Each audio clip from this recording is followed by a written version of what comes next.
নেতৃত্ব দিত আমার বড় ভাই এই কলেজের এই জমির ইসলাম বিবিধ রায় ছিলেন। এবং সেই সময় ওসব তখন মারামারি হয়েছিল এবং ঠাকুরগা থেকে মাসুদ ভাই এসে নেতৃত্ব দিত। সেই সময়ের কথা মনে পড়লো, সেই জন্য আপনাদেরকে আমি বললাম। তো আসলে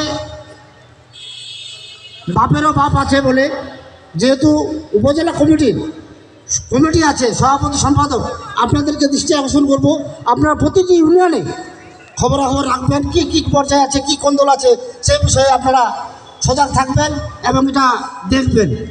আর আমি একটি কথা বলবো যে আমাদের নামে যে নাশকতা মামলা হয়েছে, বিভিন্ন নাশকতার মামলা এখনও আসামে আছি, এই মামলা আমাদের প্রত্যাহার হচ্ছে না কেন, সেই জন্য আমি আপনাদের মাধ্যমে এটা পরিষ্কার শুনতে চাই। ধন্যবাদ সবাইকে। আসসালামু আলাইকুম।